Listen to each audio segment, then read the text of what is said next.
Ladies and gentlemen, boys and girls, everyone in between, Jason, welcome back to The Rundown, a 10-minute testing ripoff for the TCG. Today on The Rundown, we're taking a look at another old favorite deck of mine. A deck that has been relevant in about 2 to 3 years, but did recently get a new wave of support. The deck fell out of meta contention, not by its own fault, but rather being kind of obliterated by a ban list. But thanks to these brand new cards, I'm hoping that we can rescue this deck. So, without further ado, please allow me to introduce to you Rescue Ace. Yeah. That's right, today we're taking a look at Rescue Ace, a deck that once boasted being the best possible deck to play alongside the Snake Eyes engine. But after the eventual banning of old school Sinful Spoils and limiting of Snake Eyes Ash and Snake Eyes Poplar, the deck kind of faded to nothing. But we finally have some brand new Rescue Ace support in the form of the first ever link for the Rescue Ace deck, as well as a new main deck monster. Now, in previous times, Rescue Ace has really boasted itself on being a link spam deck. While it itself does not put up a lot of material, it functioned alongside the Snake Eyes to really bring out some powerful bosses from the extra deck. Unfortunately, there is no real way to bridge the Snake Eyes cards into the Rescue Aces, so we're going to be playing it pure. Alright, first up, we're on 2 copies of Rescue Ace Turbulence, 1 Preventer, Rescue Ace Fire Engine. Very interesting here with Fire Engine, not usually an include back in the old Snake Eyes version of the deck, but now that we've lost all the material from losing those Snake Eyes cards, we need some kind of extra body, and Fire Engine, while it has a decent effect, we more so want it for its summoning condition to just react to the summon of another Rescue Ace to get it onto the board. 1 Fire Attacker, we're on 3 Airlifter, 3 Impulse, 3 of the brand new Rescue Ace Quick Attacker. You can shuffle 1 other Rescue Ace card from your hand or face-up field into the deck. Special summon this card from your hand, you can tribute this card, add 1 Rescue Ace monster in your deck to your hand. Then you can special summon it if only your opponent controls a monster. Also, you cannot special summon from the extra deck the rest of the turn except fire monsters. You can use each effect of Rescue Ace Quick Attacker once per turn. So Quick Attacker is a searcher for the deck that's supposed to get you going. You special it out by maybe shuffling away a hard-drawn trap or quick play, but do keep in mind it does in fact fire lock you, and if you're going first, it adds a card to your hand, so it's not exactly a starter, more like an extra thing we can do if our starter gets stopped. Speaking of starters, we're on 3 Rescue Ace Hydrant, 3 Emergency, 1 Rescue, 1 Alert, 1 HQ, and rounding out the Rescue Ace cards, we're also on 1 Contain and 1 Extinguish. Following that, we have our free agents. We have 1 Reinforcement of the Army, 1 Pot of Prosperity. It is Rhoda for pretty much any card we want. And we're on 3 copies of the Fallen and the Virtuous. We have a lot of open extra deck space, so just adding a card like the Fallen and the Virtuous to our board is actually kind of good. It also is another card that lets us dodge targeting negation. Then we're on 3 Fuelos, 3 Ash Blossom, 3 Impulse, and 1 Called by the Grave. Now onto the extra deck, we're on IP Masquerena, SP Little Knight, Anima, Linkaribo, Hida the Fire Charmer Ablaze, Salamangreat Sunlight Wolf, Leviathan the Burning Blade. Okay, so this isn't Flame Tongue. This guy looks just like Flame Tongue. This has been brought up so many times, but he's not Flame Tongue. I also have no idea when this card actually released, but he's pretty cool for Rescue Ace. Needs 2 fire monsters. During the main phase quick effect, you can contribute 1 other fire monster and target 1 fire monster in your graveyard with the same original type but a lower original level than that monster. Special summon it into defense position. If a face down card in your spell and trap zone will be destroyed by a opponent's card effect, you can banish this card you control instead. Kill each effect of Leviathan the Burning Blade once per turn. So he's a protector for our set Rescue Ace cards. He can also be used to tag out one of our machine Rescue Aces for something like Hydrant, and at the same time can tag out an Airlifter for an Impulse, which is actually kind of interesting. Back to the extra, we're on Promethean Princess Bestower of Flames, the new Rescue Ace Arbitrator, 2+ fire monsters. You can only special summon Rescue Ace Arbitrators once per turn. This card's link summon, you can add 1 Rescue Ace Hydrant or 1 Rescue Ace HQ from your deck or graveyard to your hand. If you activate a Rescue Ace Quick Play card or Rescue Ace Normal Trap, except during the damage step, you can target 1 card your opponent controls, destroy. You can only use this effect of Rescue Ace Arbitrator twice per turn. Basically, Arbitrator on the board can get you the HQs, so we never have to compromise on whether or not we want Airlift to the search emergency, HQ, alert, or rescue. We can always get HQ at the end of our combo. Arbitrator also turns every single one of these into a possible pop. Then rounding out the extra, we got World Sea Dragons Atlantis, Underworld Goddess of the Closed World, because respect towers, our Fallen the Virtuous package, and 1 copy of Typhon. Then to the side deck, we're on 3 evenly matched, 3 Retaliating Sea, 2 Droll and Lockbird, 2 Lightning Storm, 1 Feather Duster, an Anti-Spell Fragrance, and 3 Charming Perulio. That's the deck, so why don't we check out some games? Alright, here we are, game number 1, and our opponent is on Kashtira. We're going to go ahead and lead Charming Foolos in their draw phase, and they will start with a special summon of the Unicorn, activating Wraith South, adding themselves a copy of Fenrir. They're going to use the Unicorn effect to grab Birth, then activate that Birth to then summon the Fenrir. Fenrir effect is going to search for another Unicorn for next turn, and then they will be setting card and passing. Obviously, this is actually a pretty crazy board against us.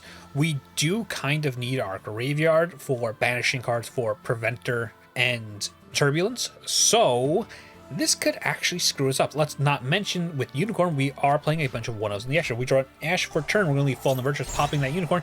It is one of the biggest threats, and they immediately fire the Kashtira Birth, so now we are safe from pretty much anything except the unknowns. We only have 1 Unicorn in hand, and the rest could be anything. We bait out the Fenrir with our Airlifter, then we summon a Hydra from deck, adding Turbulence. We do have 2 engraved, so we're able to summon out the Turbulence right away. They have a Fallen Virtuous of their own, which is fine because we have the Rescue. We're going to go ahead and activate Alert, adding ourselves a Preventer from deck. And then link off for Linkaribo, Preventer effect, banishing Hydrant.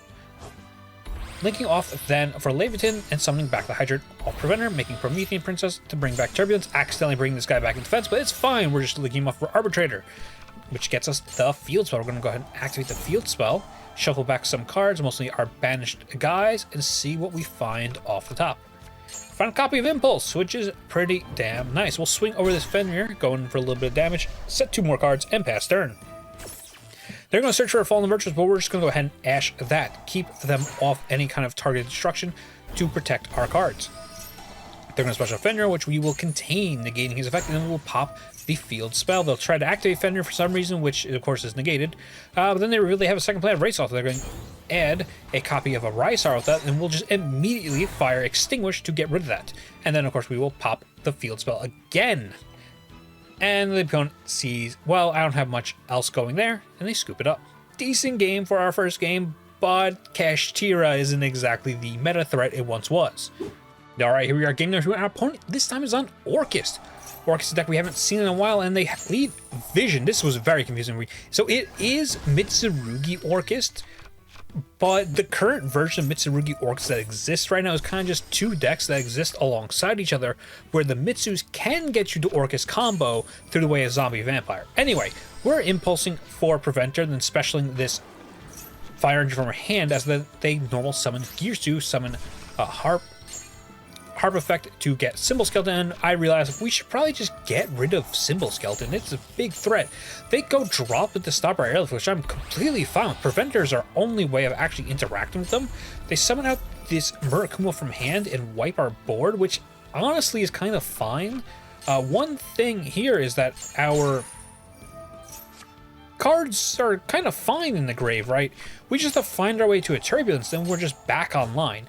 Anyway, they're going to make a Galatea to get themselves a copy of Crescendo. They got the Field Spell, and they have the Galatea Eye back, making Dingirsu to equip a card that doesn't really do much because they don't have many targets. Anyway, so we'll go normal summon Airlift for this. Easily baits out the Crescendo. We'll be able to emergency for Hydrant. Hydrant effect will get us the Turbulence. Like I said, we're going to banish 2 and then summon out the Turbulence. Turbulence effect, we're going to set 4 right away. And wouldn't you know, we have Hydrant on field, so we can fire some of these effects right now. We're going to steal their Murakumo, attempt to wipe the board, which of course they protect with Dingirsu. This was just a funny thing. We just need any material. And there we go. We go into Promethean Princess. We're about to summon back one of our guys from grave, and they saw enough and said, all right, get me out of here. Let's go next. A definite solid one. And hey, we didn't really interact too much with non-engine. We actually interacted through the Rescue Ace cards. All right, here we are, game number 3, and our opponent is on Malice. Unfortunately, Joshua Schmidt did post a video in which he said playing Malice is fun now, so expect to see more Malice gamers. We're going first this time, which is pretty cool, and you can see we opened Fua, we opened Quick Attacker, and we're finally going to be able to resolve the Quick Attacker effect. Quick Attacker, this is going to search, and when it passed back to the opponent, I thought I was dead. Thankfully, they are just Foolosing me, and I can pretend I'm making a lower impact board into the Fool when actually we just don't have much to do here. We're going to go ahead and grab Emergency, tribute off our Airlifter for this Turbulence, give him 1 draw, and set 4 off Turbulence. And then I kind of question, should I activate the field spell? No, it doesn't really do much. So we'll set the Fallen Virtues we drew and pass turn. They'll set a card and go gold, sorry, banishing Dormouse, and oh god, this is a problem. We gotta stop this immediately. So we Fallen Virtues the Dormouse, and they reveal a copy of Terraforming, searching Malice and Underground. They activate Malice and Underground, banishing White Rabbit. White Rabbit effect to bring herself out. White Rabbit effect again on field. And we go to stop that, and I go, oh wait, they dodge targeting. Great. They're going to set a TB11 from deck and then summon Chessie Cat, linking Chessie Cat off for Lingaribo, meaning the rest of our traps do nothing. Revealing backup at Ignister now. And oh my god, they're just going off. Go March Hare, bring back Chessie Cat, link all 3 of them off for Heart's Cryptor. And they go for the effect. I try to stop with the trap, but of course that just gets answered by the Lingaribo. Thankfully, though, they did make a card leave field, but we can't exactly Turbulence that because they have the trap to negate. They go for Access Code Talker, and they pop our back row, then swing over our Turbulence.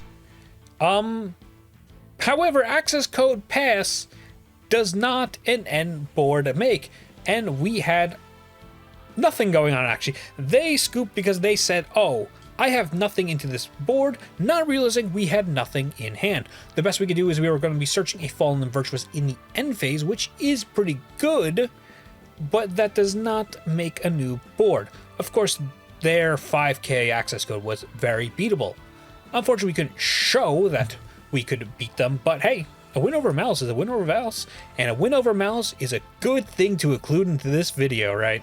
So we're back with deck, and hey, that's pretty good aside from that cheapo win over Malice, but hey, honestly, this deck is a lot more consistent than it may seem. Previously, people had kind of doomed on the power of Rescue Ace after the reveal Quick Attacker. It really was not a card that inspired a lot of confidence in the deck, but I feel like for what it is, the deck, it's pretty decent. With all decks, we have to go over the pros and cons. So first off, let's go over the pros. If you resolve Turbulence, there's a decent chance you just win the game. We did encounter a lot of decks that didn't really care if the cards were targeted or destroyed during testing. I almost need 2 hands to count the amount of Fire King players we encountered on the ladder, which, really, I know I'm playing Rescues, but Fire King? Well, you're not Dinkabooey, come on.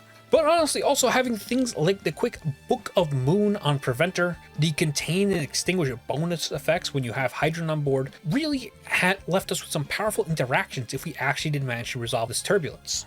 Also, cards like Impulse give us an interesting way to play the game. Being able to summon our guys out on the opponent's turn as sort of like kind of hand traps, if you squint really hard, is actually kind of nice. Being able to draw off the Fire Attacker or special off the Fire Engine, or just get a search out on the opponent's turn while they're comboing with Airlifter is actually really cool. There's also more versions of this deck that exist where you play things like Radiant Typhoon Vision because of the critical mass of quick plays we can play. So we could play more of a like draw heavy version of the deck, which I think it's nice that the deck has the options for more non-engine variants. Aside from Rescue Ace Impulse, we get to play Dominus Impulse, a card that's very powerful in the current format. The deck also plays very well into Multicharm, Purulia, and Fuelos. We don't really need to play super hard into those. You saw during that Malice game, we just summoned Turbulence and passed, basically. You know, Turbulence set 4, and then we just go, all right, go. We have this entire back row. Play into it. In a deck that's not Malice, a deck that doesn't dodge our interactions, will do much worse into that board. Also, it's nice to have an extra deck that isn't tight. We have a lot of freedom in this extra deck to play things like Underworld Goddess, like Typhon, and like the little Fallen and Virtuous package. We never have to feel like we're losing something mission critical when we activate a card like Pot of Prosperity. It's really good in this deck because of how flexible this extra deck even is. We just have so many options we can use. And the con. Quick Attacker is a pretty bad card. All things considered, this card is genuinely one of the most poorly designed legacy supports out there. If it gets negated, it's essentially a -2. You're shuffling back a card from hand or field, you're tributing itself, and then it just gets ashed or purged. It's really not good. Let's not even mention how the Firelock screws you out doing most combos, because there's no Fire Link 1 to get Hydrant off board if you search it with the Quick Attacker. I made that mistake plenty of times during the testing. We're also really bad into things like Dimensional Fissure and Dimension Shifter, which, yes, I know this isn't Genesis format, but those are still a problem even in the TCG. We also struggle really hard against cards like Anti-Spell Fragrance, Spell Canceller, or that stupid Rainbow Magician card that people are playing again. The Master Duel special, it got limited to 1 in Master Duel because people started playing it in like Labyrinth, and now it's back and people are playing it now in TCG, and it's just so annoying. And honestly, I've said this multiple times already during this video, the fact that there's so many decks these days that just dodge targeting is just a big pain. Even we have that with Emergency and Fallen the Virtuous, but oh my god, that Malice game where they're just setting their traps and that just lets them dodge all our interaction is kind of sad. But all in all, I was very happy with how this deck turned out. I had a lot of fun playing it both on stream and in my personal time. This is one of my favorite decks of all time, and I'm glad I got to give it another shot. Will I continue playing this deck? Most likely not, unless we get some kind of card that's original Symbol Spoils but not broken, then maybe I'll try it out. But until then, Quick Attacker is not Diabell Star. It's no replacement for Diabell Star, and the rest of the new support just isn't a replacement for the Snake Eye cards. Alright, thanks so much for watching. Goodbye.